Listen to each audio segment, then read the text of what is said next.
Hey, what's up, people? How's it going? It's me, back again. Okay, we have started recording, yeah. So far, so good. Yeah, so I'll make a video, connect with the guys. We are in, I'll say, third week of December 2025, This year, it's time to say goodbye to 2025, and we have 2026 coming up in just a couple of weeks, we are in third week of December 2025 right now. It's late Thursday night at my end. Uh, just a couple of more days to go, and then we have Saturday night coming up. A weekend before Christmas. Next week, Thursday, we have Christmas. Uh, yeah. So, and then coming forward, we also have New Year's coming up. Going forward, we also have New Year's coming up. Uh, so, yeah, just matter of couple of weeks, and it will be New Year's, guys. So, I'll say, uh, uh, I'll just keep yourself uh, safe, uh, like stay in good health, and then, don't party too hard. Yeah. Uh, uh, so, I thought I'll connect with the guys, make a video. Uh, and what else we have going on these days? Let me think. Let me give it a thought. Uh, yeah, we have cricket matches coming up. Uh, like we had a T20 scheduled on Wednesday night this week, but then it didn't took place because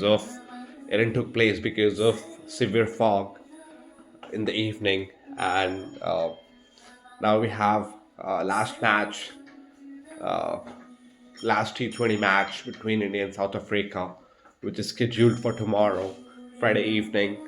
So I'm looking forward to that. It's gonna be fun. I'm sure it's gonna be fun. Uh, like if South Africa wins, the series probably gonna tie the T20 series, and if India wins, then in that case, like we're gonna win the series. T20 series I'm talking about, just like a five-match series. Like out of four matches, one match was abandoned, uh, and then a couple of matches were won by India. One match was won by South Africa. Now we have last fifth match scheduled for Friday evening. Yeah, it's tomorrow. Yeah, uh, and then we also have Ashes going on. Uh, England versus Australia. Australia has already won first couple of Test matches, so it's gonna be tough for England to catch up from here on. And we have third match going on between England and Australia. Uh, I guess Australia put down a pass score somehow, and then England couldn't chase it in the first innings. Let's see how the second innings are gonna be like. We have 3 more days to go for this third Test match between England and Australia. Yeah, so let's see how it goes though. We'll talk about it in later videos. Yeah. So we also uh, we also had Messi, you know, uh, from Argentina, FIFA World Cup winner, uh, and obviously a lot of other accolades. Yeah. Uh, so again, he's like a big football icon. He was visiting India uh, last this week. So overall, uh, it was like a really high time for football fans. Really big moment for them, I'll say. Uh, uh, Messi visiting a country. A lot of people watch football over here as well. Like all my friends, they're into football. Uh, yeah, and there are like so many clubs and so many games taking place. So many trophies, so many championships going on throughout the year. So overall, it's a good sport. It's a cool sport, I'll say. Yeah. So what I had planned for this video was I thought I'll probably read chapter 3 from this book, The Acid Diaries by Christopher Gray. Uh, I've already given read to a couple of chapters from this book, and in my previous couple of videos, in my previous 2 or 3 videos. So what I thought in while doing this in this video is I'll catch up with you guys, and all I'll do is I'll probably give a read to chapter 3 from this book, The Acid Diaries by Christopher Gray, and probably put this video on YouTube. This is what the plan is. Yeah, so I have my book, so I'll give this book a read. I'll give this chapter a read along with you guys. Let's see if we have any commercials coming up. Because that's kind of interruption a lot of times. Yeah, I'll play some background music. I listen to a lot of mantras. I listen to a lot of mantras. They're kind of healing in a lot of ways and have a lot of meaning. Yeah, so I thought I'd play this kind of music for a change. Why not? I thought I'll give it a try as well in one of these videos.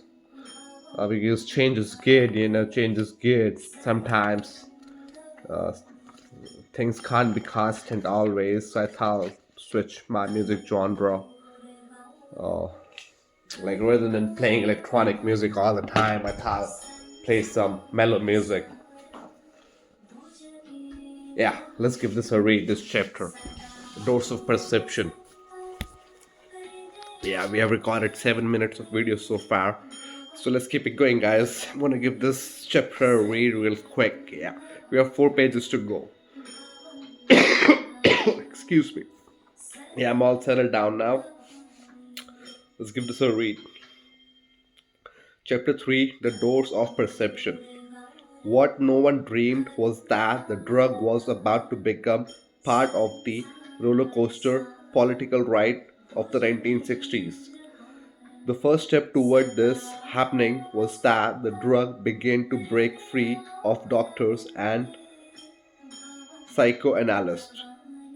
During the early 60s, LSD was still perfectly legal, providing you had halfway reasonable professional qualifications. Independent research projects could be set up with relative ease. Oscar, a Los Angeles psychotherapist, was the first person to study the effects of LSD on a wide range of people not suffering from any particular psychological problem. Oscar's approach was very largely non directive. The setting was a ground floor apartment, part of which was a well equipped art studio for anyone who wanted to paint. Oscar was especially interested in the drug's effects on creativity. It had a comfortable modern living room with a record player for anyone who had brought music they wanted to listen to, and French windows giving on to the giving on to a secluded garden for those who wanted to sit quietly on their own. You could take a walk through the neighborhood so long as you were accompanied by a member of the staff. The emphasis Oscar put on painting and on studying the effects of LSD on creativity more generally indicates how far the drug had already slipped from psychiatric control.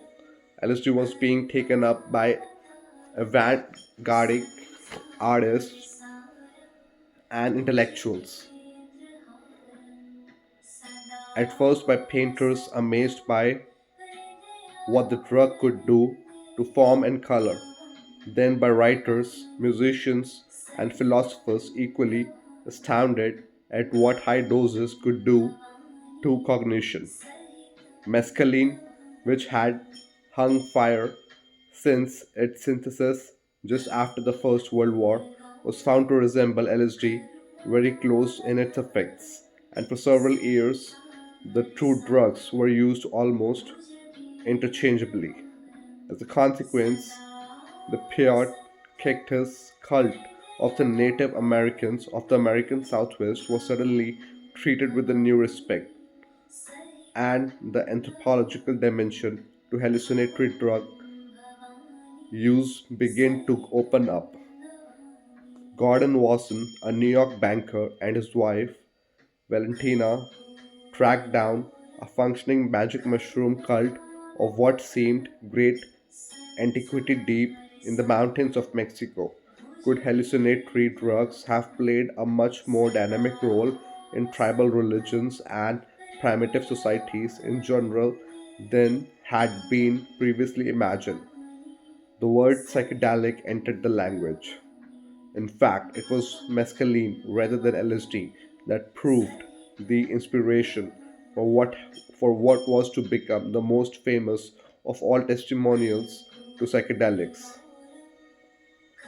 Aldous Huxley's The Doors of Perception. Little more than a lengthy easy Little more than a lengthy essay, the book opens one May morning in 1953 with Aldous Huxley being given 400 milligrams of mescaline sulfate by Humphrey Osmond, an English doctor responsible for much of the research into LSD and alcoholism in Canada.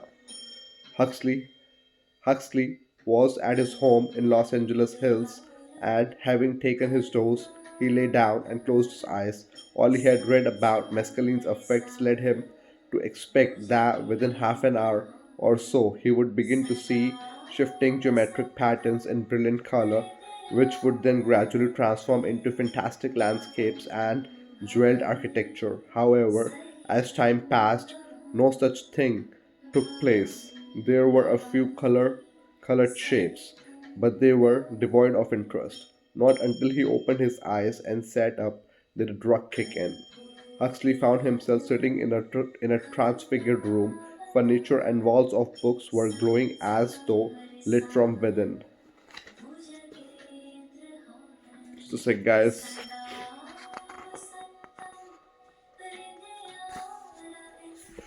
the jewel like colors of which mescaline was celebrated were there, not inside but out, the spines of the book glowing.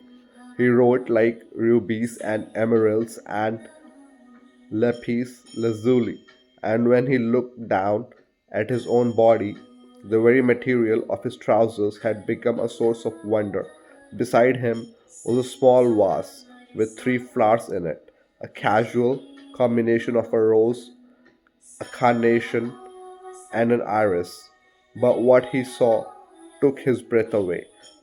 I was seeing what Adam had seen on the morning of his creation, the miracle, moment by moment, of naked existence, flowers shining with their own inner light and all but quivering under the pressure of the significance with which they were charged.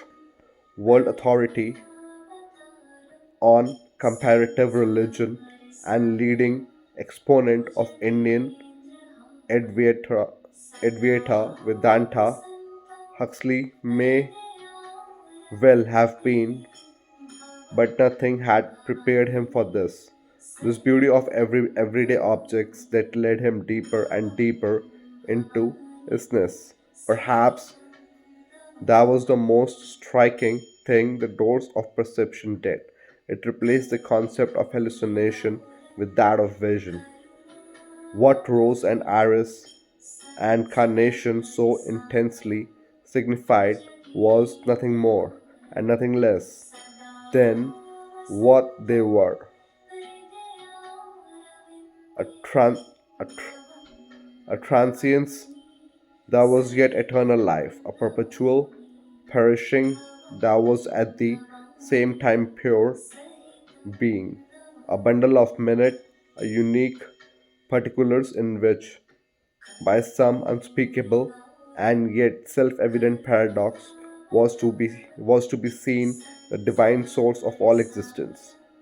Equally important was that Huxley was the first person to point to boundary loss as being the keynote psychedelic experience. He noted the way the grid that the mind or ego imposes on perception loosens and dissolves, the way phenomena Breathe and pulse as they lead you deeper and deeper into themselves. In many ways, Huxley's experience that spring day was more typically Platonic than Indian Advaitin.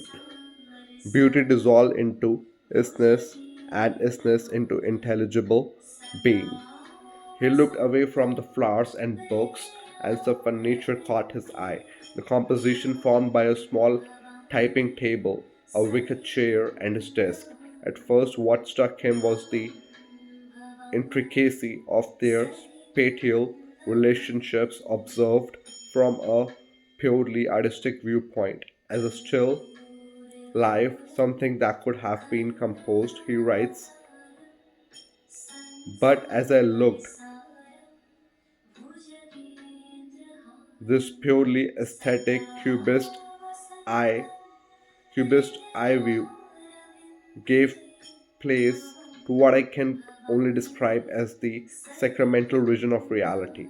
I was back where I had been when I was looking at the flowers, back in a world where everything shone with the inner light and was infinite in its significance. The legs, for example, of that chair, how miraculous their tabularity, how supernatural their polished smoothness. I spent several minutes, or was it several centuries, not merely gazing at those bamboo legs, but actually being them, or rather being myself in them, or to be still more accurate, for I was not involved in the case, nor in a certain sense were they, being being my not self in the not self which was the chair.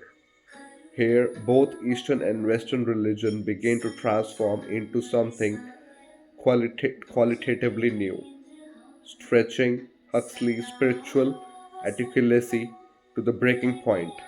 This was, in fact, to prove the climax of his trip, and shortly after the passage, he starts to fall back from the existentially searing quality of such non duality and relate his experience to philosophy and more generally. Earlier in his essay, he had referred to a possibility broached by the English philosopher Broad. The function of the brain and nervous system and sense organs is in the main eliminative and non productive. Each person is at each moment capable of remembering all that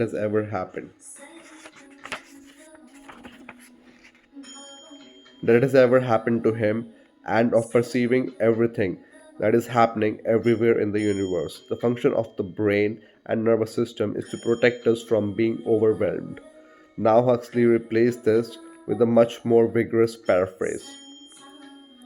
Each one of us is potentially mind at large, but insofar as we are animals, our business is at all cost to survive, to make biological survival possible. Mind at large has to be funneled through the reducing valve of the brain and nervous system. What comes out at the other end is a measly tickle of the kind of consciousness which will help us to stay alive on the surface of this particular planet.